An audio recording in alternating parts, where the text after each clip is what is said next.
गांधी और वो सामने बैठे हैं लाइक सिमिलर टू गांधी या चाइनीज़ गांधी। और हमको समझ नहीं आ रहा है कि यहाँ चल क्या रहा है। 15-20 लोग आ रहे हैं और कुछ बात होगी इंडिया चाइना रिलेशन के ऊपर। यार हमको क्या चल रहा है और ऐसे बहुत स्पेशल ट्रीटमेंट मिल रहा है।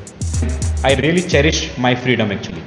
They want some war, some conflict between India and China. The West and the US, they want this only. Hi guys, तो अभी हम जा रहे हैं, एक फ्रेंड है चेंग, उनसे मिलने। तो हमको वो काउ सर्फिंग से मिला था, हमने रिक्वेस्ट भेजी थी उसको, बट अभी होस्ट नहीं कर पाया तो उसने कहा कि मिल लेते हैं। तो वो नीचे वेट करा हमारे हॉस्टल के, तो वहीं जा रहे हैं अभी हम। हाय, या हेलो हेलो, Hi, इस Prapti. Prapti. Yeah. Hi. This is my car. Okay. You are recording. Yeah, is it fine? Fine, fine. Yeah, okay. Which brand? Oh, DJ. This is DJ. That's okay. That's okay. Chinese brand. Yeah. Let me open it. So hi guys, हम लोग अभी dinner करने बैठे हैं और जो हमारा couch surfing host थे जूलिंग, वो हमको लेके आए हैं सबसे मिलाने। सो दिस इज जूलिंग। हाय। और हम ये देख रहे थे गांधी और वो सामने बैठे हैं लाइक सिमिलर टू गांधी या Chinese Gandhi 我要是印度女性的话，大头再减肥，再减肥，工作有起来再减肥10-20斤，再瘦一点。你绝对会受欢迎。 dinner. This is chicken. What is this? Pea noodles. It's pea noodles. And this is rice duck. And this is bamboo. This is bamboo, right? This is bamboo. Hi guys, so जूलिंग हमको किसी के साथ dinner पे लेके आया था। तो जो इंसान जिनके साथ हमने डिनर करा है वो एक बहुत बड़े राइटर हैं चाइना में। और डिनर के बाद एक बहुत फैंसी जगह डिनर करा है उन्होंने। उसके बाद डिनर के बाद हमको लेके आए एक बुक स्टोर, उनका अपना बुक स्टोर है जहाँ पे करीब बोल रहे हैं कि 15-20 लोग आएंगे और डिस्कशन होगा। एक राउंड टेबल से इन्होंने बना दिए, राउंड टेबल तो नहीं है खैर, पर एक टेबल और चेयर्स लगा रखे हैं वहाँ पे। और मुझे और प्राप्ति को सेंटर में बैठाया है और हमको समझ नहीं आ रहा है कि यहाँ चल क्या रहा है और क्या एक्सपेक्ट कर रहे हैं हमसे। और बहुत अजीब सा हो गया है, मतलब ऐसे फैंसी सी कार में वो हमको लेने आया है। उसके बाद फिर फैंसी सी जगह गए, कॉफ़ी वॉफ़ी पी, उसके बाद फैंसी रेस्टोरेंट में आके डिनर किया हमने। अभी फिर हम एक बहुत फैंसी बुक स्टोर में आ गए हैं। तो पता नहीं गाइस हो क्या रहा है, ये हमने एक्सपेक्ट नहीं करा था। हमें लगा था कि फॉर्मल सी इनफॉर्मल सी मीटिंग होगी और ऐसे ही घूमेंगे फिरेंगे, चाय वाय पियेंगे, खाना वाना खाएंगे, आ जाएंगे। पर यहाँ तो कुछ और ही चल रहा है। तो अभी देखते हैं क्या होता है दिखाता हूँ आपको बुक स्टोर। सो जैसे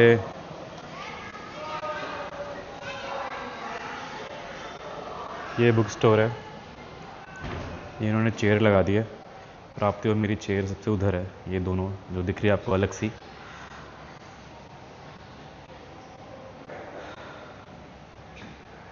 और ये तो खैर मीटिंग हॉल टाइप है। और बुक स्टोर ये है।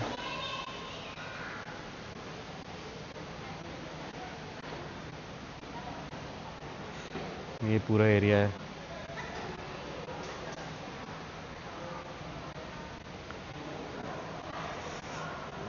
समझ नहीं आ रहा हमको क्या चल रहा है और ऐसे बहुत स्पेशल ट्रीटमेंट मिल रहा है।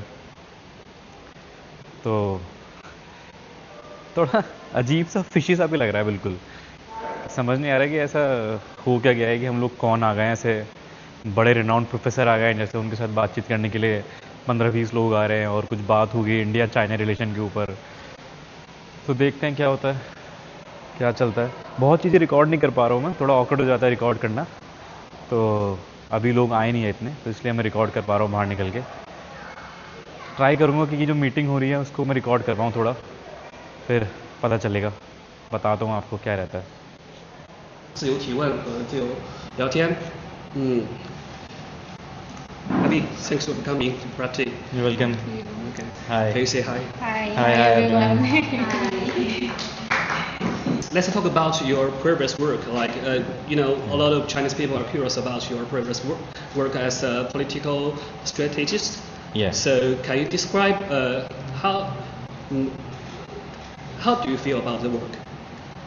I've studied political science from Delhi University. Then after political science, I studied law, and after studied law, I joined. There is a sector called political consulting. So in India, we have elections in every 5 years.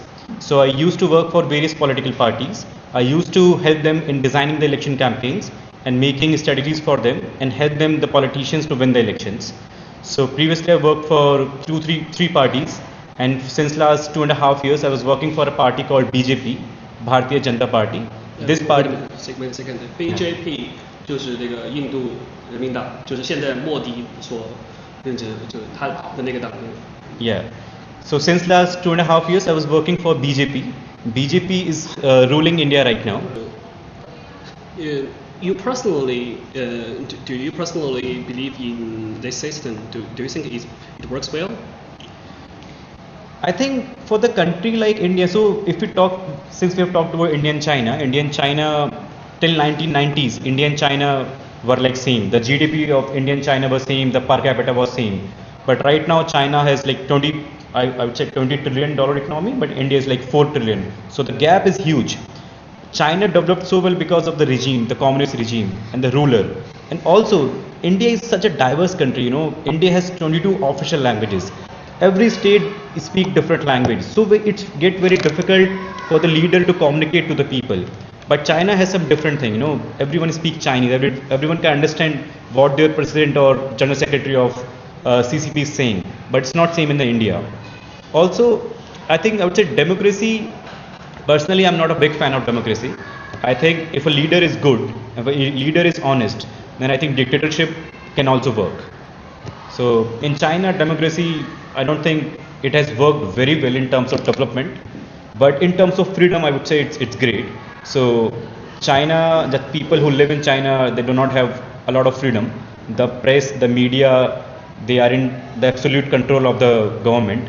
But in India, it's not like that. You can just publicly criticize the party, the government. You can just say anything to the government and the politicians. I can criticize Prime Minister Modi on social media, on the streets, everywhere. But I think what we have got is freedom. And I really cherish my freedom actually. So we are a charitable organization, and we used to support government in implementing public health programs. My work was around knowledge management, which is that whatever programs that we were implementing for the government, whatever the learnings that we were getting from the field from implementing the programs, we would collect them and create them into resources. We would use those resources to get more funding for our programs. So that was majority of my work. So my work revolved around a lot of writing, also going into field, talking to people, taking photographs, documenting stories, creating social media posts for my organization, managing their website. So it was a lot of like a whole spectrum of communication, but in the public health domain. Can you give us a brief description for the situation of NPO or NGO in India? Because in China we are lack of this kind of organizations. Okay. So I think since India is a developing country, we have a lot of NGOs working in India. We have, I think, more than 1 lakh NGOs working on the grassroots level. 100,000, yeah. 100,000 NGOs working across India. Some of them work with, maybe one small community. Some of them work with government, like my organization who work with government. Some of them work with organizations like WHO, United Nations.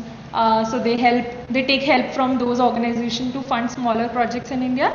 But overall, the non-profit sector in India has been growing a lot, and it has been growing since around 1950s, basically, since India has gotten freedom, because there was a need to support government separately. There are a lot of communities who still lack a lot of basic amenities like education, health, even food, nutrition.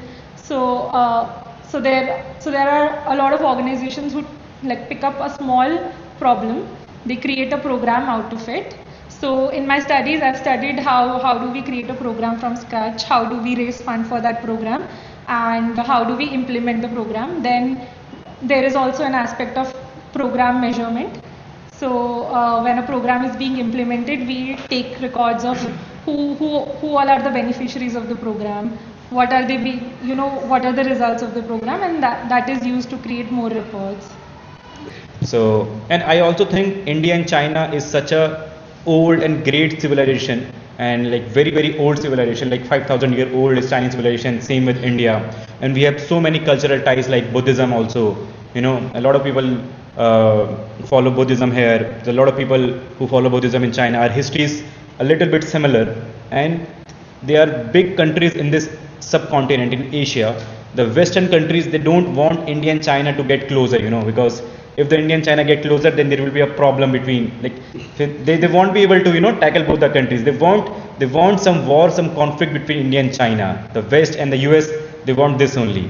So, India, we cannot access so many apps. Like, so suppose Prapti and I, we don't have WeChat on our phone because it is banned in India. So it's so difficult for us to, so we went to the museum in Chongqing yesterday, and we had to buy a ticket. Like, it was free, but we need to register on WeChat. Since we do not have a WeChat, so it's so difficult. Indian government has banned WeChat, TikTok, and these kind of applications. And there is a trust issue between the people and the government and the China government, like the Indian government and the Chinese government.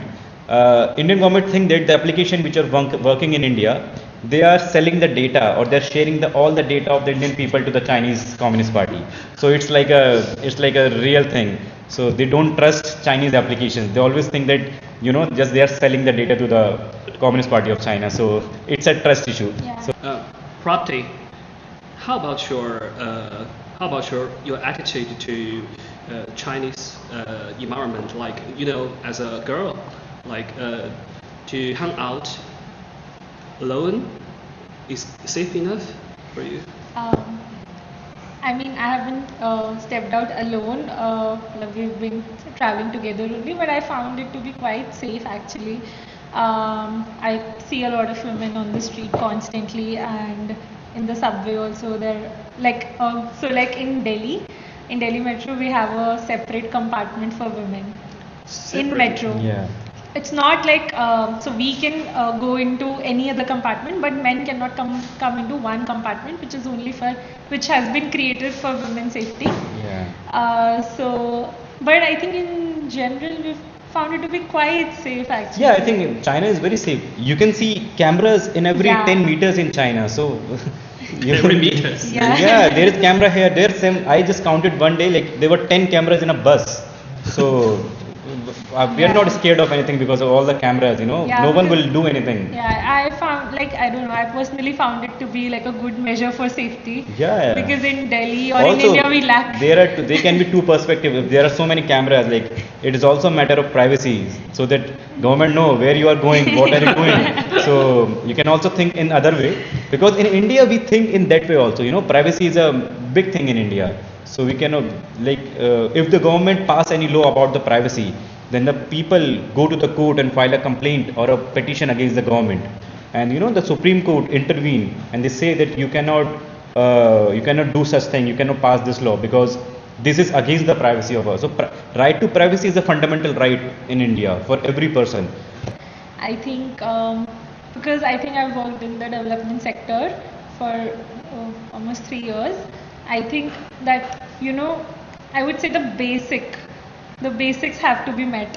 While we say that we are a 4 trillion economy, we are I don't know what are we aiming at. We are the 4th largest economy in the world. But I think if at our core, if our people do not have the basic education, basic health facilities, basic nutrition, I think for me, I think that is where we are losing. So I think while we do want to achieve greater heights, we should make sure that all are rising. When we study, we should say that only rich should not get richer, but everyone should rise together in India. And I think that is one thing which I feel the gap in the last 10 or 15 years have gotten wider between the rich and poor, and I think it should get shorter. I think that is what my idea of kind of development is. Wow, this sounds very useful. And